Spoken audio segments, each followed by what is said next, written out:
Mesdames, Messieurs, peuple congolais, sauver les vies et le pays en un préalable, une condition et trois alternatives. Avant de nourrir le débat ou de laisser place aux idées nouvelles, je vais devoir vous solliciter d'écouter attentivement cette vidéo.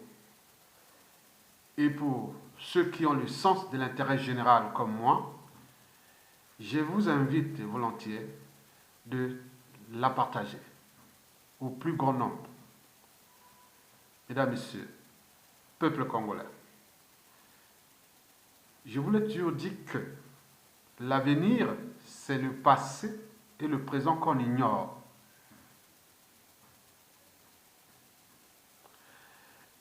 En signe d'avertissement psychanalytique, je vais ici devoir vous alerter et éveiller les consciences des uns et des autres, c'est-à-dire ceux qui sont encore au stade d'humanité, ceux ou celles qui leur cerveau n'est pas encore abîmé par la dictature la plus féroce du continent noir au début de ce 21e siècle.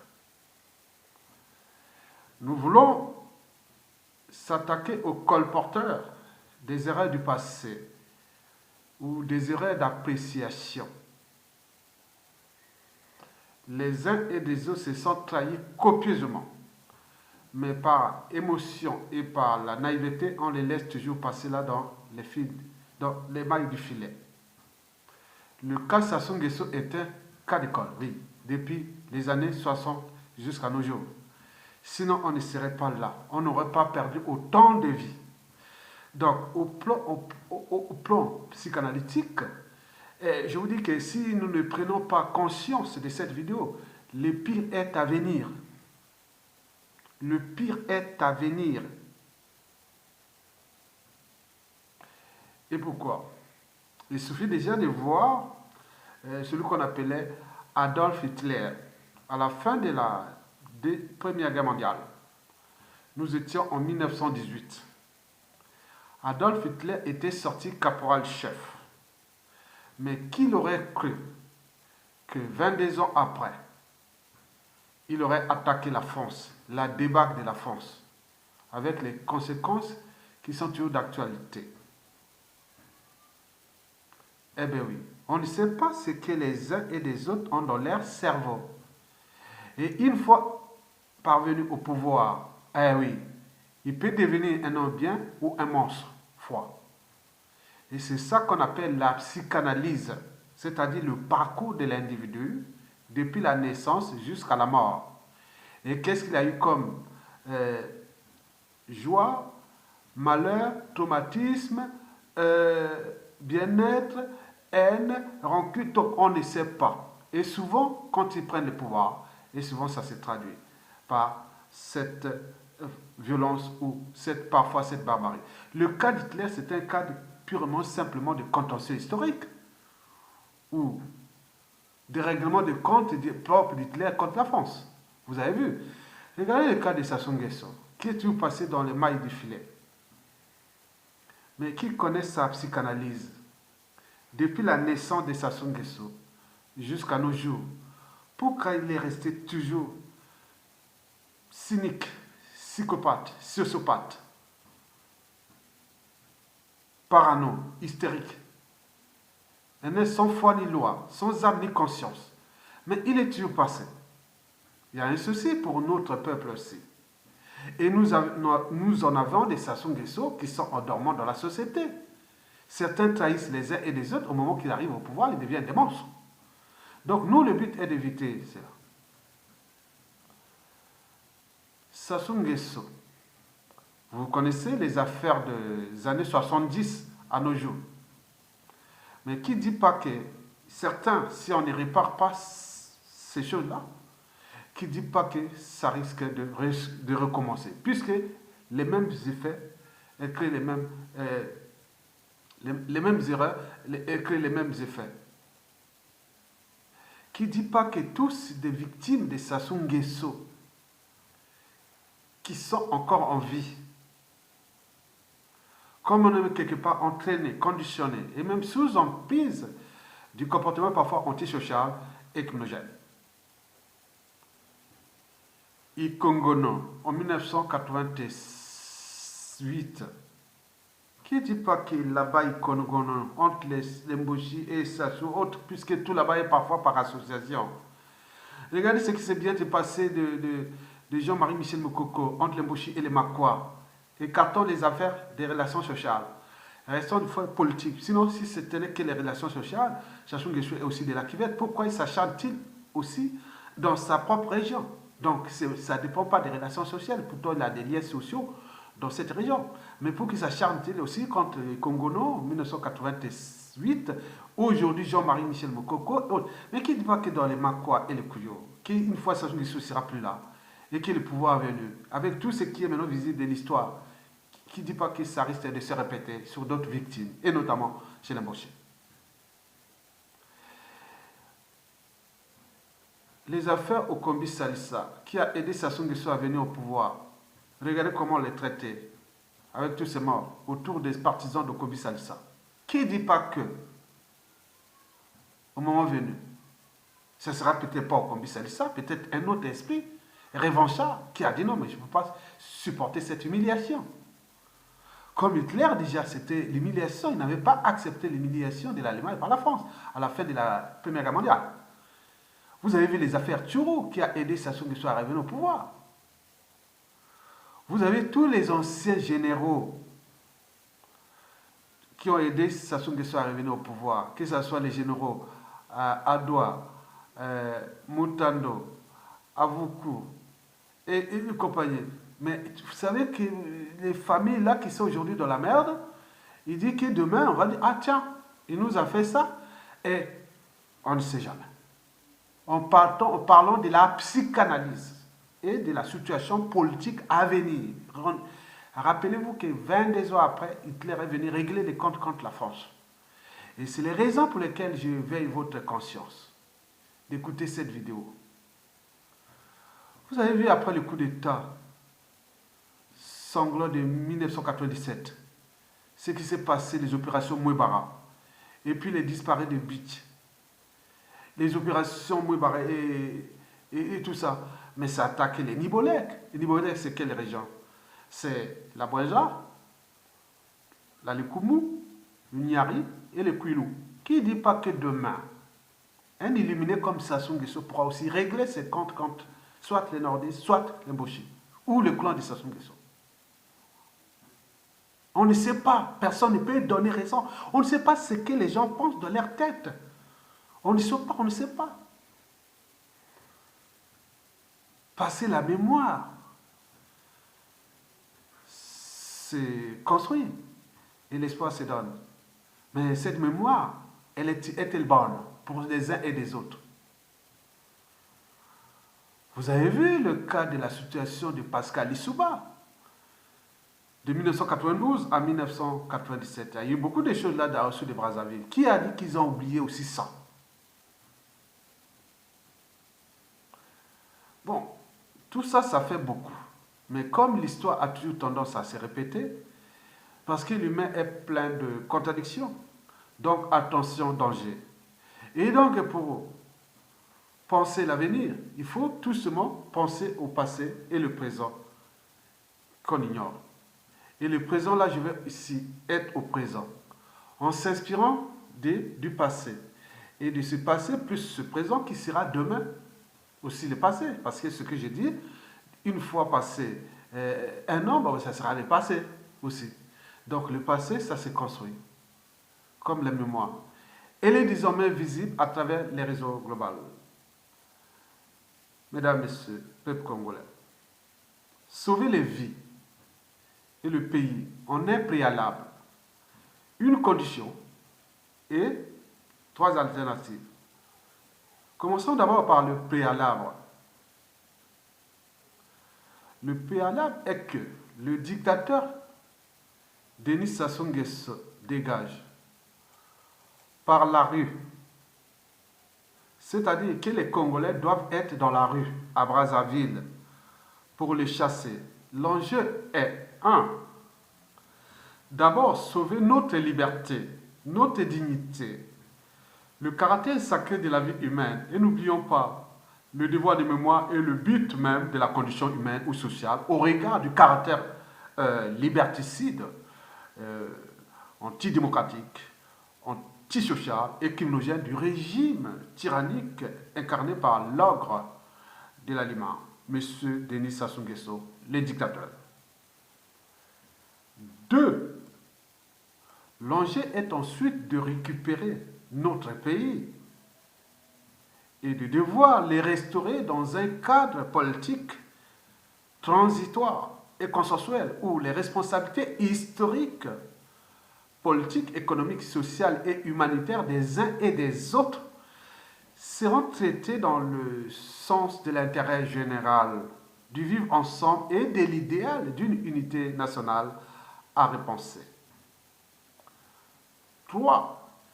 L'enjeu est enfin que le Congo de demain doit se repenser pendant cette période de transition. Eh bien oui, en tenant compte des problématiques endogènes, c'est-à-dire politiques, culturelles, institutionnelles nouvelles, économiques et écologiques. À l'échelon exogène, l'enjeu primordial, c'est d'abord la France-Afrique, qui nous pose bien des soucis. Comment la comprendre, l'accompagner et la transformer à l'échelle de notre pays et dans l'espace et le temps, post-dictature France-Afrique médiévale, en mode ex-dictateur Denis Sassou Nguesso. Mesdames et messieurs, quant à l'unique condition de pouvoir sauver les vies et le pays, il n'y a que la transition politique et consensuelle. Sans elle, aucune officine politique à caractère tribal, ethnique, géopolitique, formationnique et France-Afrique ne pourront sauver ce pays et les restaurer. Et pourquoi? C'est pour 3 raisons historiques et réelles, simples et essentielles. La première raison, il faut tenir compte de la période de 1959 à 1992. Les bourreaux et les victimes des épopées criminogènes et congolaises et France-Afrique de ces années sont encore parmi nous. C'est une mémoire qui est encore vivante, donc douloureuse. Il y a donc des haines, des rancunes, des règlements de comptes en dormance. Et n'oublions pas les contentieux politiques historiques non encore traités de manière consensuelle. L'exemple de la commission Vérité et Réconciliation qui s'était passée en Afrique du Sud à la fin de l'apartheid entre les Blancs et les Noirs. Chez nous, la situation serait à peu près similaire. Notons au passage qu'un peuple qui n'a pas de lieu de mémoire commune ou consensuelle, ce peuple-là sera toujours dans la récurrence des mêmes erreurs, des mêmes drames et des mêmes tragédies. Car la guerre des mémoires et le négationnisme des crimes sont toujours susceptibles d'agir. Donc, parmi les priorités et enjeux majeurs de la transition politique et consensuelle inévitable vont certainement figurer la commission Vérité et Réconciliation pour apaiser les âmes et les esprits et responsabiliser les uns et les autres dans le strict respect du droit, de la justice, de la morale et du devoir de mémoire. La deuxième raison est dans le même esprit de la conciliation et de réconciliation précitée et figure, oui. La deuxième raison est dans le même esprit de réconciliation et réconciliation.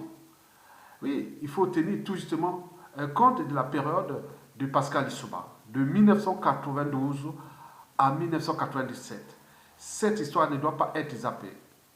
Et jusqu'au coup d'État sanglant de 1997. Qu'est-ce qui n'a pas fonctionné pendant Lissouba? Et pourquoi et comment sommes-nous arrivés là? Qui en est responsable et coupable à la fois? Comment responsabiliser les uns et les autres au plan politique, humanitaire et judiciaire? La troisième raison et la dernière, c'est la période de Sassou Nguesso 2 et 3, allant de son coup d'état sanglant France-Afrique de 1997 à nos jours. Les opérations Mouibara qui ont touché particulièrement le Nibolek, et n'oublions pas les disparus des Beach qui ont touché majoritairement le pôle. Et les explosions du 4 mars 2012 qui ont touché majoritairement les populations Téké et du Nord, Congo. Les terroristes d'État dans le pôle en 2016. Les morts du référendum anticonstitutionnel de 2015. Les jeunes de Chakona, etc., etc. Nous serons en présence des secrets d'État, des affaires d'État, le passif de la France-Afrique criminogène, etc. Il faudra faire part des retenues, de prudence, de langage, d'arbitrage, de positionnement, de synergie, de philosophie, de droit, de justice, de complémentarité, de l'intérêt général, de la mémoire des victimes. D'où l'intérêt de mettre dans l'avenir cette commission vérité et réconciliation. Eh bien oui, l'intérêt de mettre à l'avenir dans cette commission vérité et réconciliation des vrais historiens, juristes, anthropologues, scientifiques, médecins, sociologues, psychologues, sages, des justes, des gens qui ont le sens de l'intérêt général et de vivre ensemble. Pour que nous arrivions à quelque chose de mémorial et de réparation consensuelle. Sans cette réparation consensuelle, aucun pouvoir au Congo ne pourra apaiser les Congolais. Mesdames, Messieurs, peuple congolais, vous savez que le point commun entre la bêtise humaine et l'univers sont tous des infinis. Quoique Albert Einstein n'en avait pas acquis la certitude absolue en ce qui concernait l'univers. Mais pour la bêtise humaine, il en avait acquis la certitude absolue. L'histoire a tendance à se répéter parce que nous avions cette bêtise humaine qui est toujours parmi nous. Ce que je m'y donne dans certaines vidéos, c'est ce que j'appelais la conographie. La conographie est la répartition géographique de la bêtise humaine sur différentes échelles. Vous savez que dans toute race et couche sociale confondue, du clochard au milliardaire, la proportion des cons ou de la bêtise humaine est la même partout. Règle universelle et humaine. Nous avons toujours tendance à faire des bêtises, la bêtise humaine. Donc, nous cherchons à réparer la nôtre pendant cet espace-temps, de 1959 jusqu'à la chute de Sassou Nguesso, pour que les générations après cette réparation diront que oui, la bêtise humaine est toujours là, mais les autres anciens nous ont réparé ça, mais nous n'allons plus pas faire encore autant de bêtises que nos aïeux, de 1959 à 2019 par exemple aujourd'hui. Et donc, d'où l'enjeu et l'intérêt. Mesdames, Messieurs, peuple congolais, quant aux trois alternatives, bon, la première, c'est que si les Congolais ne sont pas dans la rue, cela veut dire que la France, l'Afrique et les Sassou et les Nguesso vont faire des négociations à notre place. Et le perdant, c'est le peuple. Parce que connaissant la mentalité des Congolais, certains seront allés là-bas pour les postes de ministres, de point.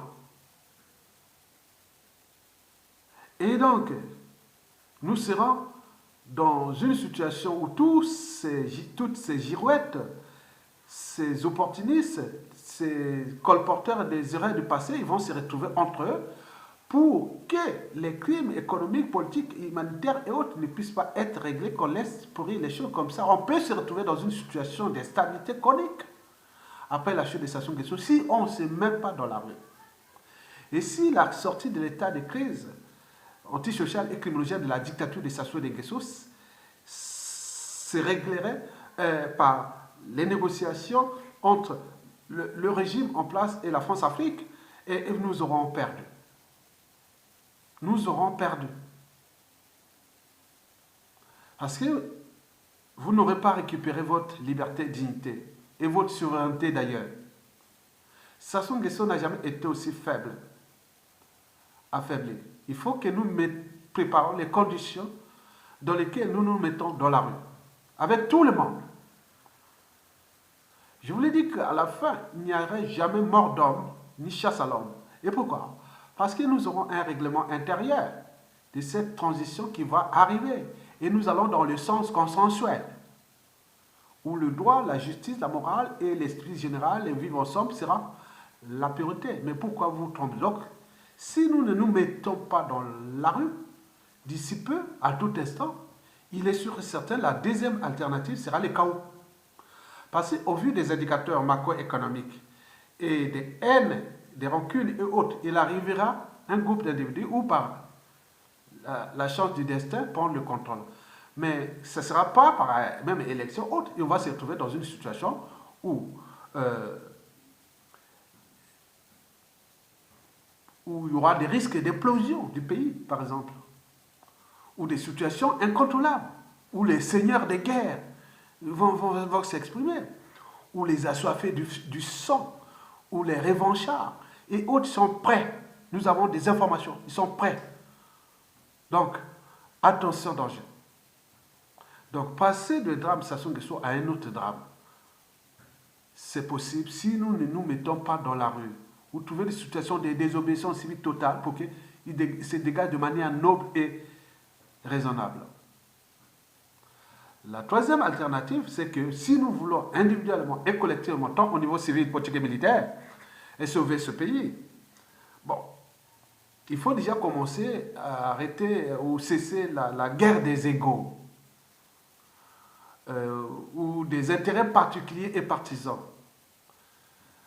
des conflits d'intérêts. Oui, non. Je peux vous en citer un à un pour vous donner confiance. Je dis, Mathias Ndiom, vous ne pourrez être sauvé que pendant la transition. À moins que vous preniez le pouvoir, vous entraînez ce pays-là dans la merde. Mais s'il n'y a pas ça, vous ne pourrez pas. Il n'y a que la transition. Jean-Marie Michel Mokoko, je vous l'ai dit, tous les réseaux, mais tout le monde commence à m'écouter. Je dis non, aucune officine autre, que ce soit quoi, il ne pourra pas prendre le pouvoir là sans transition. Donc il faut tout ce monde-là. Clément Mieressa, vous, il n'y a pas de problème, niveau transitoire, vous êtes là dans l'esprit. On ne va pas aller au-delà. On est d'accord? Parce que vous avez cette crédibilité-là, on la connaît. Charles Zachary Boao, vous comprenez les enjeux. Il faut aller à la transition. Le clan de Sassou Nguesso, pour éviter la chasse à l'homme et tout ce qui peut arriver, il faut aller à la transition. Vous savez, Dos Santos avait déjà senti la pression. C'est pourquoi il a dit non, mais il faut laisser tomber. Il a laissé Lorenzo. Mais même s'il n'y a pas de consensus, mais aujourd'hui, bon, il fait ça du point de vue de la lutte contre la corruption et le népotisme, et qui se passe aujourd'hui contre les Dos Santos. Mais demain, si on n'a pas ces genres-là, on n'aura pas d'équilibre consensuel. Encore, Joao Lorenzo est civilisé. Mais si vous n'avez pas un civilisé, je parle au Kombi Salissa. Mettez tous les réseaux de l'homme pour qu'on vaille, on fait les gars là, ils dégagent et on va à la transition. Tous nos anciens qui étaient de près de nous, on va trouver un consensus autour des institutions de la transition. Guy Parfait Kolela, vous avez la capacité de mobilisation, mais vous êtes déjà aujourd'hui périmé. Arrêtons ce jeu-là, restons pour l'intérêt général. Nous avons ce pays, ce continent. Pour ceux qui vivent ailleurs, même les origines autres, ils chercheront toujours votre pays. Donc, allons dans le sens-là du consensus. Christophe Mukwege, Jean Itadi, Claudine Mounari. Alors, dans ce sens-là, de mettre les gens dans la main.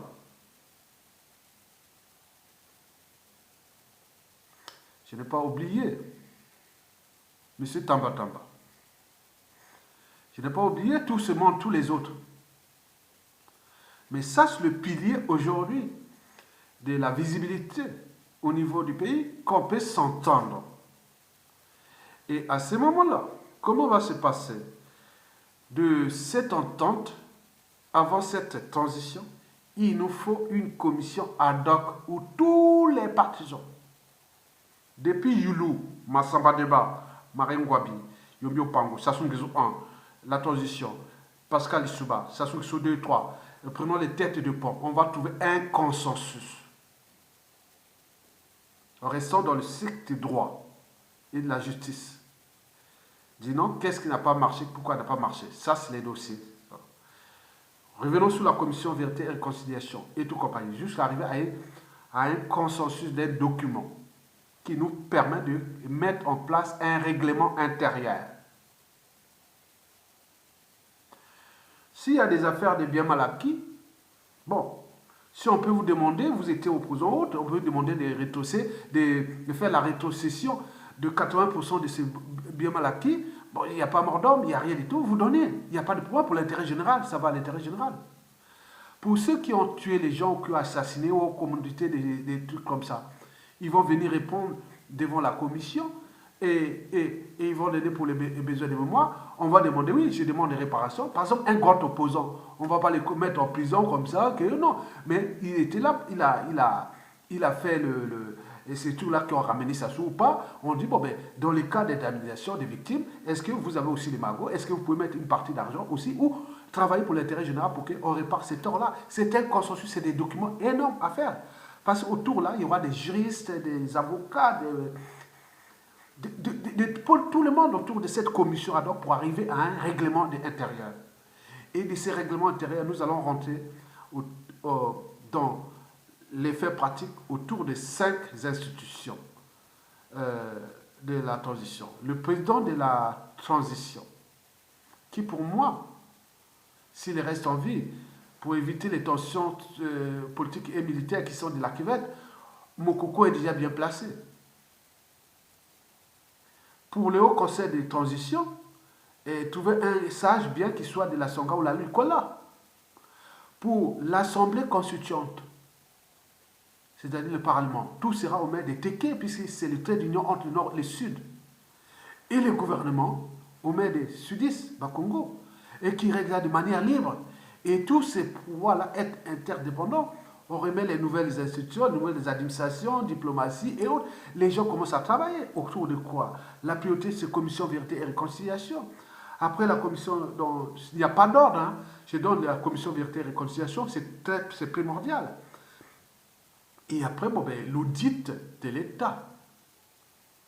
Et de cet audit aussi, il faut intégrer les états généraux de la nation, sur tous les plans. De la sécurité, des armées, du renseignement, des comptes publics, de la justice, de l'enseignement supérieur et la recherche, l'éducation nationale, les infrastructures et tout compagnie. Les gens vont bosser sur les terrains. Ce n'est pas aller rester dans des salles comme la Confession nationale souveraine haute, à s'engueuler, à parler tout le monde. Oh non, on va donner tous les dossiers techniques de ces états généraux. Ça se passe entre les différentes administrations. Les armées auront leurs états généraux. Les orientations seront déjà données par l'Assemblée constituante et le gouvernement. Et ils vont travailler pour réformer les armées. La police, pareil. L'éducation nationale, c'est fait pour les gens qui connaissent le métier. Qui pensent les enseignants au Congo, de l'école primaire, au collège, au lycée et à l'université. Que pensent les gens de la santé? Et oui, des hôpitaux, de la formation et de tout. Que pensent les gens au village, le monde rural et tout compagnie? Les villes, les infrastructures des villes, il faut aller voir les anciens maires et tout compagnie, voir qu'est-ce qui n'a pas marché, qu'est-ce qu'on peut faire. Donc il faut ça arriver à des notes de synthèse qui va donner des feuilles de route qui vont passer tout au long de la transition, mais ça va continuer après. Mais il y a aussi les institutions nouvelles.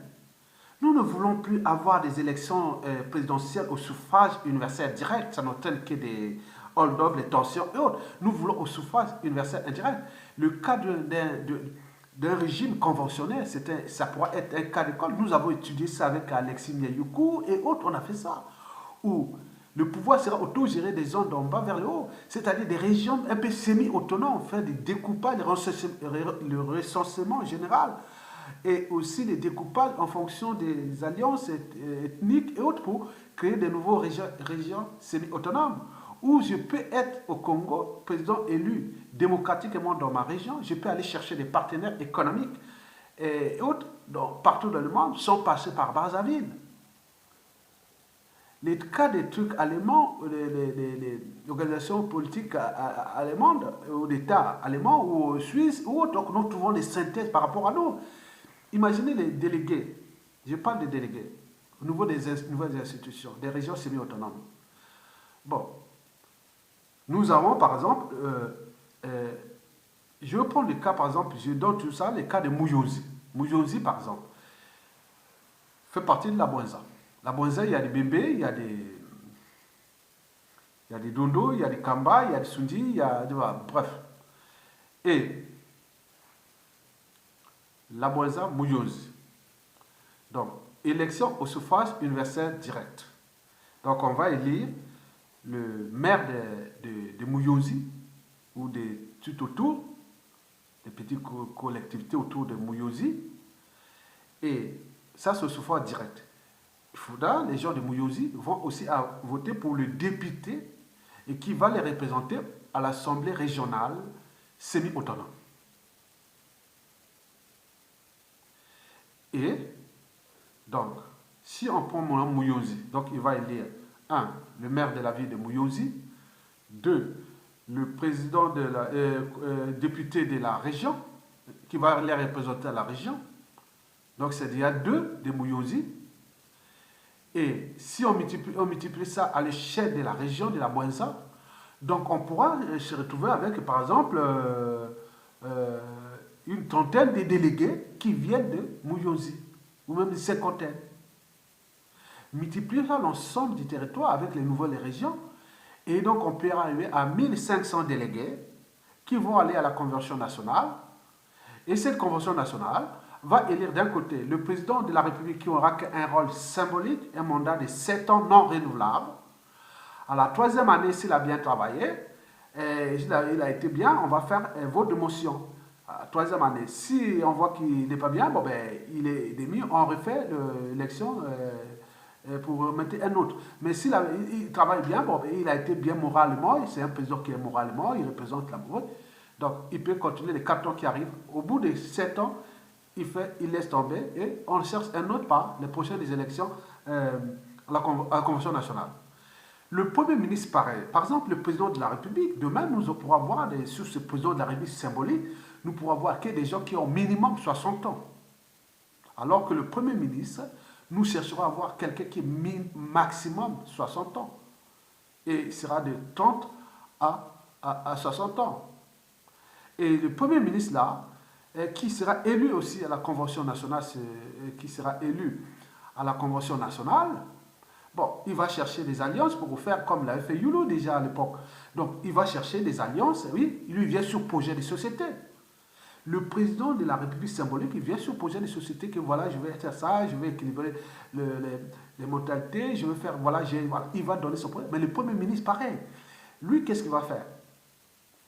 Il va aller convaincre les délégués que voilà, oui. Donc on pourra avoir des critères bien définis où le Premier ministre va faire la campagne à la Convention nationale. C'est une administration, la Convention nationale. Il pourra les mettre quelque part, pas seulement à Brazzaville, on pourra les mettre dans une ville nouvelle là-bas dans l'intérieur du pays, où il y a des bureaux, ils travaillent pour tout.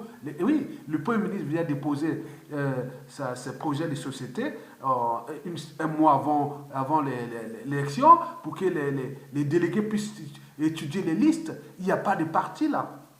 Vous venez avec votre liste, il y a 10 listes qui ont été sélectionnées par la Convention nationale. Et donc, le jour du vote, on va voter entre les 10 listes. Et les listes qui arrivent, le premier et le deuxième, ils peuvent créer des alliances entre eux pour que le Premier ministre sorte et il va travailler avec qui?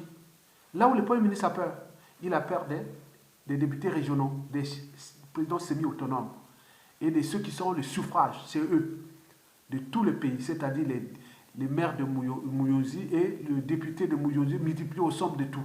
C'est eux qui ont le suffrage direct. Ok, le Premier ministre et le Président sont des suffrages indirects. Et donc à ce moment-là, on évitera ça.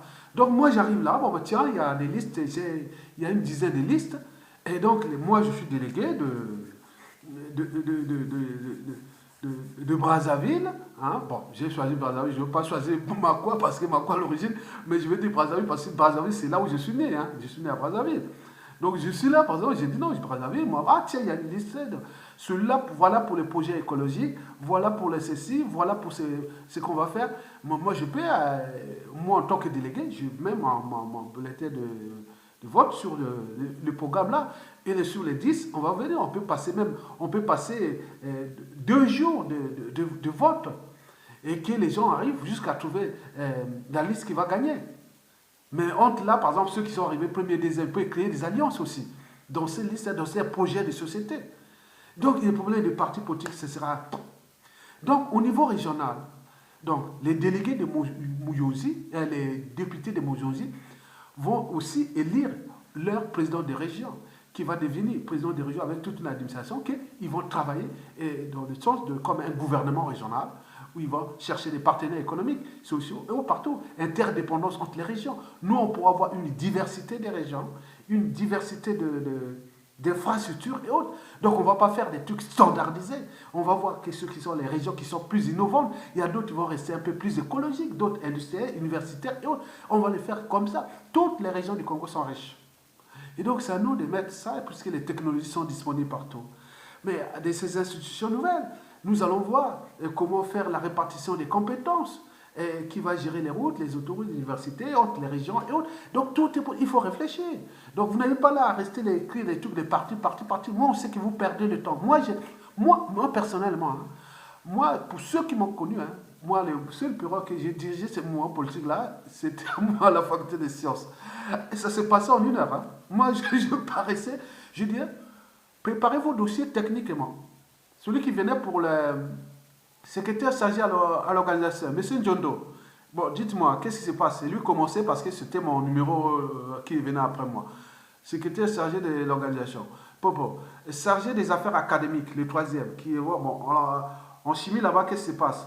En biologie cellulaire moléculaire là-bas, qu'est-ce qui se passe? En maths, en géologie, en physique, en chimie, oh, donc je faisais comme ça. Oui, c'est bon, là, est-ce qu'on va réparer ça? C'est bon, c'est bon. Bon, notez ça vite fait. Les chargés des finances, alors les comptes, et les cotisations, on a fait quoi? Alors, je partais vite parce qu'à 14h, on repart au cours. Hein. Donc, et je note là, je laisse celui qui est de permanence. Hein, souvent, c'était... bon, je me rappelle plus son nom. Bon, tu vas écrire tout ça, résumer ça, et on les fait ça, on va taper ça, et c'est bon, on les publie. Donc, quand les gens arrivent à la fac là, ils passent à la cellule, ils voient la note affichée le lendemain matin, affiché que là, en mathématiques, il y a ça, décision, puis ça. Mais c'était vite. Mais vous passez votre temps à faire, non, oui, à écrire des trucs de projets de société. Non, le temps n'est pas au projet de société. Le temps, c'est ça sous dégage. Pour que nous, ensemble, entre victimes et bourreaux, on trouve un consensus pour arriver là. Parce que sans ça, vous perdez votre temps et la situation ne va que s'empirer. Et on va se retrouver dans une situation qui pourra être incontrôlable. Donc, vous avez tout compris. Nous, on donne des idées pour le futur. Et donc, si vous êtes pour tous ces mécanismes-là, le fruit est mieux, on peut le chasser. C'est possible. C'est possible. Pourvu que les intérêts des uns et des autres soient protégés. Dans le cas aussi de l'intérêt général. Et c'est ça que nous pensons. Donc, les noms que j'ai cités, déjà ceux qui sont de la visibilité et tous les autres là, depuis là, les Boao, en passant par... bon, au nord, hein, je cite par le nord. Hein, le nord, en commençant par les Boao et tous ceux qui sont dissidents ou autres. Bon, il y a aussi d'autres hommes politiques, je ne veux pas commencer plus avec tout, comme mon ministre Jean-Luc Maleka. Bon, hein, monsieur, voilà, bon. descendre, non. Et arrivé à la Sangha, bon, et je vais appeler au petit Mapa, bon, en passant par la cuvette, Jean-Marie Michel Mokoko, en descendant les plateaux, les Matianjan, les Miressa, les Okombisalissa, en arrivant les poules, les Kolela, la Breza, on se retrouve avec les Kodi Mounari,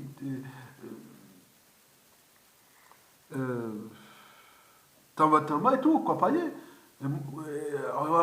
Moukouké, les Tchatmabia, là, on l'a envoyé tout le monde. Donc c'est le cadre qui va nous unir. Et c'est ça qu'à chaque fois on va dire, c'est l'intérêt général. Mais on sortait de là et on va trouver un cadre de travail. Et pour tous ces projets-là, c'est énorme. Et tous, l'éducation, la santé, l'économie, les sociales, l'environnement, les infrastructures, la diplomatie, la géopolitique sous-régionale et la défense, la sécurité. Bon, tout, vous avez tout compris. Donc, soutenez la résistance et pour que nous puissions sortir de cet enfer-là positivement et laisser quelque chose aux générations actuelles et futures. Je vous dis sincèrement, si nous mettons ensemble pendant 5 ans de cette communion, je vous dis que nous pourrons laisser quelque chose pour les générations d'après. Il y aura tous les outils de travail. C'est tout. Et il n'y aura plus chasse à l'homme, ni mort d'homme, et encore moins des crimes de sang et de masse. Nous serons les premiers à attirer beaucoup d'Africains qui viendront avec la matière grise ou de valeur ajoutée pour venir travailler au Congo, puisque c'est un pays où les gens ont le sens, l'esprit de synthèse, l'esprit d'ouverture, l'esprit de l'évolution des sociétés actuelles et de demain. Donc nous devons rentrer dans ce 21e siècle-là, et maintenant. On ne va pas le rater. Mesdames et messieurs, peuple congolais, je vous remercie et à bientôt.